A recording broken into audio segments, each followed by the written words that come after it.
अथ द्वितीयोऽध्यायः। सञ्जय उवाच तं तथा कृपयाविष्टम् अश्रुपूर्णाकुलेक्षणम् विषेदन्तमिदम् वाक्यम् उवाच मधुसूदनः। श्रीभगवानुवाच कुतस्त्वाकश्मलमिदम् विषमे समुपस्थितम् अनार्यजुष्टमस्वर्ग्यम् अकीर्तिकरमर्जुन। क्लैब्यम् मास्मगमः पार्थ नैतत्त्वय्युपपद्यते। क्षुद्रम् हृदय दौर्बल्यम् त्यक्त्वोत्तिष्ठ परन्तप। अर्जुन उवाच कथम् भीष्ममहम् सङ्ख्ये द्रोणम् च मधुसूदन। इषुभिः प्रतियोत्स्यामि पूजार्हा वरिसूदन। गुरून् हत्वा हि महानुभावान् श्रेयो भोक्तुम् भैक्षमपीह लोके। हत्वार्थकामास्तु गुरूनिहैव भुञ्जीय भोगान् रुधिरप्रदिग्धान्।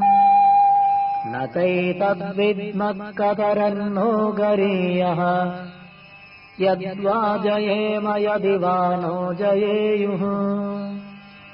यानेव हत्वा न जिजीविषामः ते वस्थिताः प्रमुखे धार्तराष्ट्राः।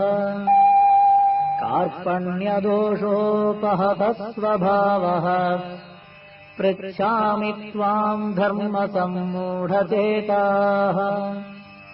यच्छ्रेयस्याम् निश्चितम् ब्रूहि तन्मे शिष्यस्तेऽहम् शाधि माम् त्वाम् प्रपन्नम्।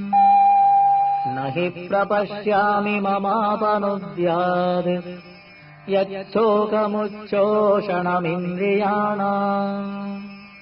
अवाप्य भूमावसपत्नमृद्धम् राज्यम् सुराणामपि चाधिपत्यम्। सञ्जय उवाच एवमुक्त्वा हृषीकेशम् गुडाकेशः परन्तप न योत्स्य इति गोविन्दम् उक्त्वा तूष्णीम् बभूवः। तमुवाच हृषीकेशः प्रहसन्निव भारत। सेनयोरुभयोर्मध्ये विषेदन्तमिदम् वचः। श्रीभगवानुवाच अशोच्यानन्वशोचस्त्वम् प्रज्ञावादांश्च भाषसे। गतासून गतासूंश्च नानुशोचन्ति पण्डिताः। न त्वेवाहम् जातु नासम् न त्वम् नेमे जनाधिपाः। न चैव न भविष्यामः सर्वे वयमतः परम्। देहिनोऽस्मिन् यथा देहे कौमारम् यौवनम् जरा तथा देहान्तरप्राप्तिः धीरस्तत्र न मुह्यति। मात्रा स्पर्शास्तु कौन्तेय शीतोष्णसुखदुःखदाः। आगमापायिनो नित्याः सांस्थितिक्षस्व भारत। यम् हि न व्यथयन्त्येते पुरुषम् पुरुषर्षभ। समदुःखसुखम् धीरम् सुमृतत्वाय कल्पते। नासतो विद्यते भावः नाभावो विद्यते ततः उभयोरपि दृष्टोऽन्तः त्वनयोस्तत्त्वदर्शिभिः अविनाशि तु तद्विद्धि येन सर्वमिदं ततम् विनाशमव्ययस्यास्य न कश्चित् कर्तुमर्हति अन्तवन्त इमे देहाः नित्यस्योक्ता शरीरिणः अनाशिनो प्रमेयस्य तस्माद्युध्यस्व भारत य एनं वेत्ति हन्तारम् यश्चैनं मन्यते हतम् उभौ तौ न विजानीतः नायं हन्ति न हन्यते न जायते म्रियते वा कदाचित् नायं भूत्वा भविता वा न भूयः अजो नित्यः शाश्वतोऽयं पुराणः न हन्यते हन्यमाने शरीरे वेदाविनाशिनं नित्यम् य एनमजमव्ययम् कथं स पुरुषः पार्थ कङ्घातयति हन्तिकम् वासांसि जीर्णानि यथा विहाय नवानि गृह्णाति नरोपराणि तथा शरीराणि विहाय जीर्णानि अन्यानि संयाति नवानि देहि नैनं छिन्दन्ति शस्त्राणि नैनं दहति पावकः न चैनं क्लेदयन्त्यापः न शोषयति मारुतः अच्छेद्योऽयमदाह्योऽयम् अक्लेद्यो शोष्य एव च नित्यः सर्वगतस्थाणुः अचलोऽयं सनातनः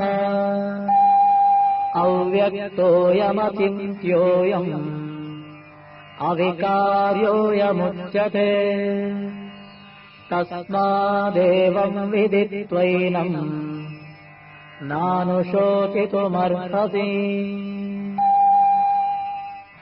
अथ चैनं नित्यजातम् नित्यं वा मन्यसे मृतम् तथापि त्वं महाबाहो नैवं शोचितुमर्हसि जातस्य हि ध्रुवो मृत्युः ध्रुवं जन्म मृतस्य च तस्मादपरिहार्येऽर्थे न त्वं शोचितुमर्हसि अव्यक्तादीनि भूतानि व्यक्तमध्यानि भारत अव्यक्तनिधनान्येव तत्र का परिदेवना आश्चर्यवत् पश्यति कश्चिदेनम् आश्चर्यवत् वदति तथैव चान्यः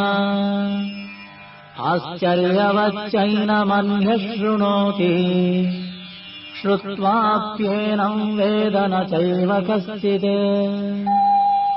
देहे नित्यमवध्योऽयम् देहे सर्वस्य भारत तस्मात् सर्वाणि भूतानि न त्वं शोचितुमर्हसि स्वधर्ममपि चावेक्ष्य न विकम्पितुमर्हसि धर्म्याद्धियुद्ध्यात् श्रेयोऽन्यत् क्षत्रियस्य न विद्यते यदृच्छया चोपपन्नम् स्वर्गद्वारमपावृतम् सुखिनः क्षत्रियाः पार्थ लभन्ते युद्धमीदृशम् अथ चेत्त्वमिमम् धर्म्यम् सङ्ग्रामम् न करिष्यसि ततः स्वधर्मम् कीर्तिम् च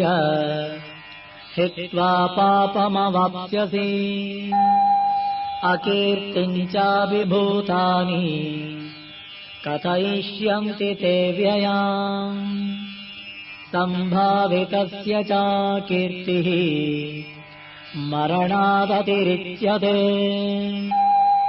भयाद्रणादुपरतम् मन्स्यन्ते त्वाम् महारथाः येषाम् च त्वम् बहुमतः भूत्वा यास्यसि लाघवम् अवाच्यवादांश्च बहून् वदिष्यन्ति तवाहिताः निन्दन्तस्तव सामर्थ्यम् ततो दुःखतरम् नु किम् हतो वा प्राप्स्यसि स्वर्गम् जित्वा वा भोक्ष्यसे महीम् तस्मादुत्तिष्ठ कौन्तेय युद्धाय कृतनिश्चयः सुखदुःखे समे कृत्वा लाभालाभौ जयाजयौ ततो युद्धाय युज्यस्व नैवम् पापमवाप्स्यसि एषा ते विहिता साङ्ख्ये बुद्धिर्योगे त्विमाम् शृणु बुद्ध्या युक्तो यया पार्थ कर्मबन्धम् प्रहास्यसि नेहाभिक्रमनाशोऽस्ति प्रत्यवायो न विद्यते स्वल्पमप्यस्य धर्मस्य त्रायते महतो भयात् व्यवसायात्मिका बुद्धिः एकेह कुरु नन्दन बहुशाखाः ह्यनन्ताश्च बुद्धयो व्यवसायिनाम् यामिमाम् पुष्पिताम् वाचम् प्रवदन्त्यविपश्चितः वेदवादरताः पार्थ नान्यदस्तीति वादिनः कामात्मानः स्वर्गपराः जन्मकर्मफलप्रदा क्रियाविशेषबहुला भोगैश्वर्यगतिम् प्रति भोगैश्वर्यप्रसक्तानाम् अयापहृतचेतसाम् व्यवसायात्मिका बुद्धिः समाधौ न विधीयते त्रैगुण्यविषया वेदाः निस्त्रैगुण्यो भवार्जुन निर्द्वन्द्वो नित्यसत्त्वस्थः निर्योगक्षेम आत्मवान् यावानर्थबुधपाने सर्वतः सम्प्लुतोदके तावान् सर्वेषु वेदेषु ब्राह्मणस्य विजानतः कर्मण्येवाधिकारस्ते मा फलेषु कदाचन मा कर्मफलहेतुर्भूः मा ते सङ्गोऽस्त्वकर्मणि योगस्थः कुरु कर्माणि सङ्गम् त्यक्त्वा धनञ्जय सिद्ध्यसिद्ध्यो समो भूत्वा समत्वम् योग उच्यते दूरेण ह्यवरम् कर्म बुद्धियोगाद्धनञ्जय बुद्धौ शरणमन्विच्छ कृपणाः फलहेतवः बुद्धियुक्तो जहातीह उभे सुकृतदुष्कृते तस्माद्योगाय युज्यस्व योगकर्मसु कौशलम् कर्मजम् बुद्धियुक्ता हि फलम् त्यक्त्वा मनीषिणः जन्मबन्धविनिर्मुक्ताः पदम् गच्छन्त्यनामयम् यदा ते मोहकलिलम् बुद्धिर्व्यतितरिष्यति तदा गन्तासि निर्वेदम् श्रोतव्यस्य श्रुतस्य च श्रुतिविप्रतिपन्ना ते यदा स्थास्यति निश्चला समाधावचला बुद्धिः तदा योगमवाप्स्यसि। अर्जुन उवाच स्थितप्रज्ञस्य का भाषा समाधिस्तस्य केशव स्थितधिः किम् प्रभाषेत किमासेत व्रजेत किम्। श्रीभगवानुवाच प्रजहाति यदा कामान् सर्वान् पार्थमनोगतान् आत्मन्येवात्मना तुष्टः स्थितप्रज्ञस्तदोच्यते। दुःखेष्वनुद्विग्नमनाः सुखेषु विगतस्पृहः वीतरागभयक्रोधः स्थितधीर्मुनिरुच्यते। यः सर्वत्रानभिस्नेहः तत्तत्प्राप्य शुभाशुभम् नाभिनन्दति न द्वेष्टि तस्य प्रज्ञा प्रतिष्ठिता।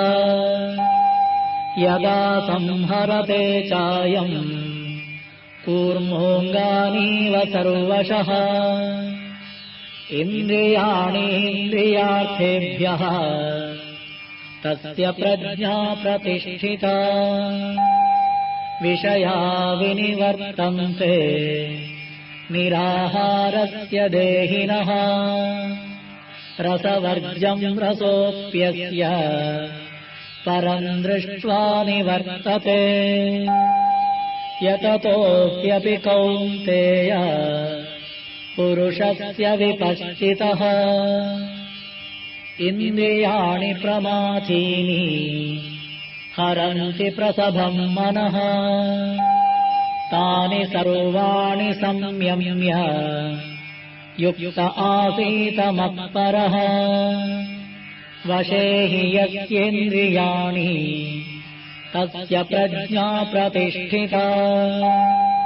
ध्यायतो विषयान् पुंसः सङ्गस्तेषु सजायते सङ्गात् सञ्जायते कामः कामात् क्रोधोऽभिजायते क्रोधाद्भवति सम्मोहः सम्मोहात् स्मृतिविभ्रमः स्मृतिभ्रंशात् बुद्धिनाशः बुद्धिनाशात् प्रणश्यति। रागद्वेषवियुक्तैस्तु विषयान् इन्द्रियैश्चरन् आत्मवश्यैर्विधेयात्मा प्रसादमधिगच्छति। प्रसादे सर्वदुःखानां हानिरस्योपजायते प्रसन्नचेतसो ह्याशु बुद्धिः पर्यवतिष्ठते। नास्ति बुद्धिरयुक्तस्य न चायुक्तस्य भावना न चाभावयतः शान्तिः अशान्तस्य कुतः सुखम्। इन्द्रियाणाम् हि चरताम् यम् मनोनुविधीयते तदस्य हरति प्रज्ञाम् वायुर्नावमिवाम्भसि। तस्माद्यस्य महाबाहो निगृहीतानि सर्वशः इन्द्रियाणीन्द्रियार्थेभ्यः तस्य प्रज्ञा प्रतिष्ठिता। या निशा सर्वभूतानां तस्याम् जागर्ति संयमी यस्याम् जाग्रति भूतानि सा निशा पश्यतो मुनेः। आपूर्यमाणमजलप्रतिष्ठम् समुद्रमापः प्रविशन्ति यद्वत् तद्वत्कामायम् प्रविशन्ति सर्वे स शान्तिमाप्नोति न कामकामी विहाय कामान् यः सर्वान् पुमांश्चरति निःस्पृहः निर्ममो निरहङ्कारः स शान्तिमधिगच्छति एषा ब्राह्मी स्थितिः पार्थ नैनाम् प्राप्य विमुह्यते स्थित्वा स्यामन्तकालेऽपि ब्रह्मनिर्वाणमृच्छति ॐ तत्सदिति श्रीमद्भगवद्गीतासु उपनिषत्सु ब्रह्मविद्यायाम् योगशास्त्रे श्रीकृष्णार्जुनसंवादे सांख्ययोगो नाम द्वितीयोऽध्यायः।